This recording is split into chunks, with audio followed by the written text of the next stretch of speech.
ಲೈಂಗಿಕ ಕಿರುಕುಳಕ್ಕೆ ಬೇಸತ್ತು ಅಪ್ರಾಪ್ತ ಬಾಲಕಿ ಆತ್ಮಹತ್ಯೆಗೆ ಶರಣಾಗಿದ್ದಾಳೆ. ಮುದ್ದು ಮಗಳನ್ನ ಕಳೆದುಕೊಂಡ ಆ ಕುಟುಂಬ ಕಣ್ಣೀರಲ್ಲಿ ಕೈ ತೊಳಿತಾರೆ. ಲೈಂಗಿಕ ಕಿರುಕುಳಕ್ಕೆ ಬೇಸತ್ತು ಅಪ್ರಾಪ್ತ ಬಾಲಕಿ ಆತ್ಮಹತ್ಯೆಗೆ ಶರಣ. ಬೆಳಗಾವಿಯ ಖಾನಾಪುರ ತಾಲೂಕಿನ ದೇವಲತ್ತಿ ಗ್ರಾಮದಲ್ಲಿ ನಡೆದಿರುವಂತಹ ಘಟನೆ ಇದು. ಕಿರುಕುಳ ನೀಡ್ತಾ ಇದ್ದ ರತನ್ ಪಾಟೀಲ್ ಅನ್ನುವಂತಹ ವ್ಯಕ್ತಿ ಆತನ ವಿರುದ್ಧ ಅಪ್ರಾಪ್ತ ಬಾಲಕಿಯಲ್ಲಿದ್ದಲು ಆಕೆಯ ತಾಯಿ ದೂರನ್ನು ಕೊಟ್ಟಿದ್ದಾರೆ. 1.5 ವರ್ಷದಿಂದ ರತನ್ ಪಾಟೀಲ್ ಅನ್ನು ಕಿರುಕುಳವನ್ನು ನೀಡ್ತಾ ಇದ್ದಂತೆ. ಮುದ್ದಿನ ಮಗಳನ್ನು ಕಳೆದುಕೊಂಡ ಕುಟುಂಬಸ್ಥರ ಕಣ್ಣೀರು ಮುಗಿಲು ಮುಟ್ಟಿದೆ. ಖಾನಾಪುರ ಪೊಲೀಸ್ ಠಾಣಾ ವ್ಯಾಪ್ತಿಯಲ್ಲಿ ಈ ಪ್ರಕರಣ ದಾಖಲಾಗಿದೆ. 1.5 ವರ್ಷದಿಂದ ಆಗ್ತಾ ಇತ್ತು ಅನ್ನೋದಾದರೆ ಆ ಹೆಣ್ಮಗಳು ಹೇಳ್ಕೊಳ್ಳೇ ಇಲ್ವಾ ತನಗಾಗಿರುವಂಥ ನೋವನ್ನು? ಕುಟುಂಬಸ್ಥರಿಗೆ ಯಾವಾಗ ವಿಷಯ ಗೊತ್ತಾಯಿತು? ಯಾಕೆ ಮುಂಚೆನೇ ಕ್ರಮ ತಗೊಳ್ಳಿಲ್ಲ? ಹೀಗೆ ಹಲವಾರು ಪ್ರಶ್ನೆಗಳು ಸಹಜವಾಗಿ ಉದ್ಭವಿಸುತ್ತೆ. ಆದರೆ ಈ ಪುಟ್ಟ ಬಾಲಕಿಯನ್ನು ಆ ಕುಟುಂಬ ಕಳೆದುಕೊಂಡಿದೆ. ಲೈಂಗಿಕ ಕಿರುಕುಳಕ್ಕೆ ಬೇಸತ್ತು ಅಪ್ರಾಪ್ತ ಬಾಲಕಿ ಆತ್ಮಹತ್ಯೆಗೆ ಶರಣಾಗಿರುವುದು. ಮೃತಳ ತಾಯಿಯಿಂದ ಲೈಂಗಿಕ ಕಿರುಕುಳದ ಬಗ್ಗೆ ಪೊಲೀಸ್ ಠಾಣೆಯಲ್ಲಿ ಕೇಸ್ ದಾಖಲಾಗಿದೆ. ಇನ್ನು ಬೆಳಗಾವಿ ಜಿಲ್ಲೆ ಖಾನಾಪುರ ತಾಲೂಕಿನ ದೇವಲತ್ತಿ ಗ್ರಾಮದಲ್ಲಿ ನಡೆದಿರುವಂತಹ ಘಟನೆ ಇದು.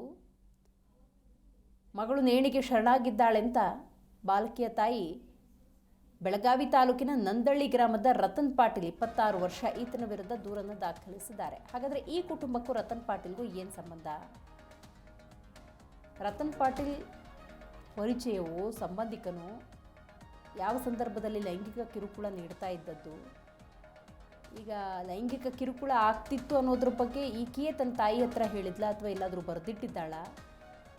ಇದೆಲ್ಲದರ ಬಗ್ಗೆ ಮಾಹಿತಿಯನ್ನು ಕಲೆ ಹಾಕಬೇಕಾಗಿದೆ. ಈ ಬಗ್ಗೆ ಹೆಚ್ಚಿನ ಡೀಟೇಲ್ಸನ್ನು ನಮ್ಮ ಪ್ರತಿನಿಧಿ ಬಾಳಪ್ಪ ನೀಡ್ತಾರೆ. ಬಾಳಪ್ಪ, ಈ ಅಪ್ರಾಪ್ತ ಬಾಲಕಿಗೂ ರತನ್ ಪಾಟೀಲ್ಗೂ ಹೇಗೆ ಸಂಬಂಧ? 1.5 ವರ್ಷದಿಂದ ಹಿಂಗಾಗ್ತಿತ್ತು ಅನ್ನೋದಾದರೆ ಎಂದೂ ಕೂಡ ಕುಟುಂಬದ ಹತ್ರ ಹೇಳ್ಕೊಂಡಿರ್ಲಿಲ್ವಾ ಆ ಪುಟ್ಟ ಬಾಲಕಿ? ಏನಿದೆ ಮಾಹಿತಿ?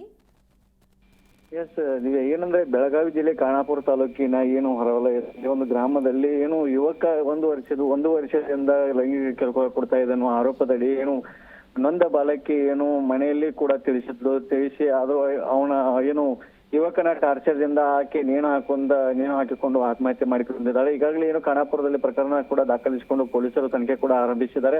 ಒಟ್ಟಾರೆಯಾಗಿ ಹೇಳ್ಬೇಕಂದ್ರೆ ಏನು ಯುವತಿಗೆ ಯುವಕ ಟಾರ್ಚರ್ ಕೊಡೋದು, ರತನ್ ಅನ್ನುವ ಯುವಕ ಪದೇ ಟಾರ್ಚರ್ ಮಾಡ್ತಿದ್ದ. ತಾಯಿ ಏನು ಯುವತಿ ಕೂಡ ಮನೆಯಲ್ಲಿ ಗೊತ್ತಾದ ತಕ್ಷಣ 2 ಬಾರಿ ಕರೆದು ಅವ್ರಿಗೆ ಮಾತು ಕೇಳಿದ್ರೆ ಯುವಕ ಪದೇ ಟಾರ್ಚರ್ ಮಾಡ್ತಾ ಇದ್ದ. ಇವಾಗ ನೊಂದ ಯುವತಿ ಏನೋ ಒಂದು ಆತ್ಮಹತ್ಯೆಗೆ ಶರಣಾಗಿದ್ದಾಳೆ. ಈಗ ಒಂದು ಪ್ರಕರಣ ದಾಖಲಿಸಿಕೊಂಡು ಪೊಲೀಸರು ತನಿಖೆಯನ್ನು ಮಾಡ್ತಾ ಇದ್ದಾರೆ. ಏನು ರತನ್ ಅನ್ನುವ ಯುವಕ ಇದ್ದಿದ್ದಾನಲ್ಲ, ಆತನು ಕೂಡ 26 ವಯಸ್ಸು ಹೊಂದಿದ್ದ. ಈಗಾಗಲೇ ಏನು ಅಪ್ರಾಪ್ತ ಬಾಲಕಿಗೆ ಕೂಡ ನೀಡುತ್ತಿದ್ದ ಹಿನ್ನೆಲೆಯಲ್ಲಿ ಏನು ಈಗಾಗಲೇ ಪೊಲೀಸರು ವಶಕ್ಕೆ ಪಡೆದುಕೊಂಡು ಏನು ತನಿಖೆಯನ್ನು ಏನು ನೊಂದ ಬಾಲಕಿಯ ಏನು ತಾಯಿ ಮತ್ತು ಅವರ ಸಂಬಂಧಿಕರು ಏನು ಒಂದು ಆತ್ಮಹತ್ಯೆ ಮಾಡಿಕೊಂಡಿರೋ ಯುವತಿಯನ್ನು ನೋಡಿಬಿಟ್ಟು ಕಣ್ಣೀರನ್ನು ಸುರಿಸ್ತಾ ಇದ್ದಾರೆ. ಬಾಲಕಿಯನ್ನು ಕಳೆದುಕೊಂಡು ಏನು ಸಂತ್ರಸ್ತರು ಅತಂತ್ರ. ಬಾಳಪ್ಪ, ಏನಾದರೂ ಡೆತ್ ನೋಟ್ ಏನಾದರೂ ಇದೆಯಾ? ಇದೇ ಕಾರಣಕ್ಕೆ ಸಾವಾಗಿರೋದು ಅನ್ನೋದ್ರ ಬಗ್ಗೆ ಏನಾದರೂ ಇನ್ನೂ ಹೆಚ್ಚಿನ ಮಾಹಿತಿ ಏನಾದರೂ? ಈಗ ತಾಯಿ ಹತ್ರ ಹೇಳ್ಕೊಂಡಿದ್ರೆ 1.5 ವರ್ಷದಿಂದ ಅಂದರೆ ಈ ರತನಿಗೆ ವಿರುದ್ಧ ಮುಂಚೆನೆ ಪೊಲೀಸ್ ಕಂಪ್ಲೇಂಟು ಕೊಡ್ಬೋದಾಗಿತ್ತು. ಬಟ್ ಅಂತ ಪ್ರಯತ್ನಗಳು ಕೂಡ ಆಗಿದೆಯಾ ಇಲ್ವಾ? ಇದ್ರ ಬಗ್ಗೆ ಒಂದಷ್ಟು ಪ್ರಶ್ನೆಗಳು ಬಾಳಪ್ಪ. ಎಸ್, ಇದೆ. ಏನು ಪ್ರಮುಖವಾಗಿ ತಾಯಿ ಮುಂದೆ ಏನು ಯುವತಿ ಹೇಳ್ಕೊಂಡಿದ್ಲು, ಯುವತಿ 1 ವರ್ಷ ಹಿಂದಗಡೆ ಹೇಳ್ಕೊಂಡಿದ್ರು. ಊರಿನ ಹಿರಿಯರ ಸಮ್ಮುಖ ಏನು ಯುವಕನಿಗೆ ಒಂದು ವಾರ್ನಿಂಗ್ ಕೊಡುವಂತ ಕೆಲಸ ಮಾಡಿದ್ರು. ವಾರ್ನಿಂಗ್ ಕೊಟ್ಟರು ಕೂಡ ಯುವಕ ಏನ್ ಮಾಡಿದ, ಪದೇ ಯುವತಿಗೆ ಟಾರ್ಚರ್ ಮಾಡುವಂತ ಕೆಲಸ ಮಾಡ್ತಾ ಇದ್ದ. ಆದ್ರೂ ಕೂಡ ಮನೆಯಲ್ಲಿ ಬಂದು ಯುವತಿ ಎಂತ ತನ್ನ ತಾಯಿ ಮುಂದೆ ಮತ್ತು ತನ್ನ ಸಂಬಂಧಿಕರ ಮುಂದೆ ಹೇಳ್ಕೊಂಡಿದ್ರು. 2 ಬಾರಿ ಕರೆದು ಆತನಿಗೆ ಯುವಕನಿಗೆ ಏನು ಹಿರಿಯರ ಸಮ್ಮುಖದಲ್ಲಿ ಒಂದು ಯಾವ್ದಂದ್ರೆ ಅವನಿಗೆ ಗಟ್ಟಿಯಾದ ನಿರ್ಧಾರ ತೆಗೆದುಕೊಳ್ಳಕ್ಕೆ ಹೇಳಿದ್ರು. ಯಾಕಂದ್ರೆ ಅಂತ ಸಂದರ್ಭದಲ್ಲಿ ಯುವಕ ಯಾವುದೇ ಹಿರಿಯರ ಮಾತು ಕೇಳದೆ ಒಂದು ಉಡಾಪಿ ಉತ್ತರ ಕೊಟ್ಟ.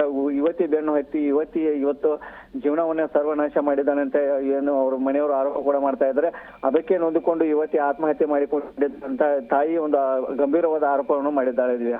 ಈಗ ಅಪ್ರಾಪ್ತ ಬಾಲಕಿಗೂ ಆ ಕುಟುಂಬಕ್ಕೂ ಮತ್ತೆ ಆ ರತನ್ ಪಾಟೀಲ್ಗೂ ಏನು ಸಂಬಂಧಿಕನ, ಸ್ನೇಹಿತನ, ಲಿಂಕ್ ಹೆಂಗೆ? ಲೈಂಗಿಕ ಕಿರುಕುಳ ಅಂದ್ರೆ ಎಲ್ಲಿ ಸಿಗ್ತಾ ಇದ್ರು? ಇದ್ರ ಬಗ್ಗೆ ಏನಾದರೂ ಇನ್ಫಾರ್ಮೇಶನ್ ಇದೆಯಾ? ಎಸ್ ದಿವ್ಯ, ಏನು ಪ್ರಮುಖವಾಗಿ ಯುವತಿ ಶಾಲೆಗೆ ಹೋಗುವ ಸಂದರ್ಭದಲ್ಲಿ ಆತ ಅವಳನ್ನು ಪೀಡಿಸ್ತಿದ್ದ ಮತ್ತೆ ಅವಳಿಗೆ ಪದೇ ಅವಳಿಗೆ ಲೈಂಗಿಕ ಕಿರುಕುಳ ಹಿಂಸೆ ಕೊಡ್ತಾ ಇದ್ದ ಅಂತ ಸಾಕಷ್ಟು ಮಾಹಿತಿಗಳು ಸಿಕ್ಕಿವೆ. ಹೀಗಾಗಿ ಯುವತಿ ಅಂತ ಸಂದರ್ಭ ಸಂದರ್ಭದಲ್ಲಿ ಆತ ಊರಿನವನೇ ಆಗಿದ್ದ ಯುವಕ ರತನೆ ಏನು ಯುವಕ ಇದ್ದಲ್ಲ ಯುವತಿ ಊರಿನವನಾಗಿದ್ದ ಇಂಥ ಸಂದರ್ಭದಲ್ಲಿ ಆತನಿಗೆ ಅವಳು ಸ್ಕೂಲಿಗೆ ಹೋದ ಸಂದರ್ಭದಲ್ಲಿ ಅವರಿಗೆ ಸ್ಕೂಲ್ಗಳು ಸ್ಟಾರ್ಟ್ ಆದ ನಂತರ ಸ್ಕೂಲ್ಗೆ ಹೋಗ್ಬೇಕಾದ ಸಂದರ್ಭದಲ್ಲಿ ಊರಿನಲ್ಲಿ ಮಾಹಿತಿ ಕೂಡ ಅಲ್ಲಿ ಗ್ರಾಮಸ್ಥರು ಹೇಳಿದ್ದಾರೆ. ಹೀಗಾಗಿ ಯುವತಿ ನೊಂದುಕೊಂಡು ಬಂದು ಏನು ಆತ್ಮಹತ್ಯೆಗೆ ಶರಣಾಗಿದ್ದಾಳೆ. ದಿವ್ಯಾ, ಈಗ ಪೊಲೀಸ್ನವರೇನಾದ್ರು ಕ್ರಮ ತಗೊಂಡಿದ್ದಾರಾ? ಎಸ್ ದಿವ್ಯಾ, ಈಗಾಗಲೇ ಪ್ರಮುಖವಾಗಿ ಏನು ಪೊಲೀಸರು ತನಿಖೆಗಳನ್ನು ಒಳಪಡಿಸಿದ್ದಾರೆ. ಆತನನ್ನು ಏನು ತೆಗೆದುಕೊಂಡು ಎನ್ಕ್ವೈರಿ ಟೆಕ್ನಿಕಲ್ ಎವಿಡೆನ್ಸ್ ಅನ್ನು ಕಲೆ ಹಾಕಿ ಮಾಡ್ತಾ ಇದ್ದಾರೆ.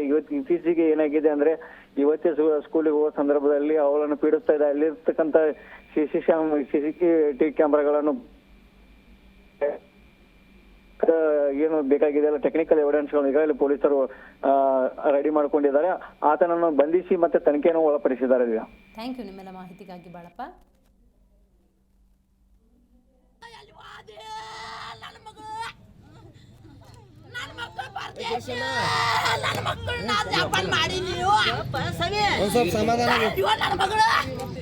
ಯಾರ್ದು ಸುಖ ಇಲ್ಲ, ನನ್ನ ಮಕ್ಕಳು ಇಲ್ಲಂದ, ನನ್ನ ಮಕ್ಕಳು ಇಲ್ಲಂದ ಸುಖ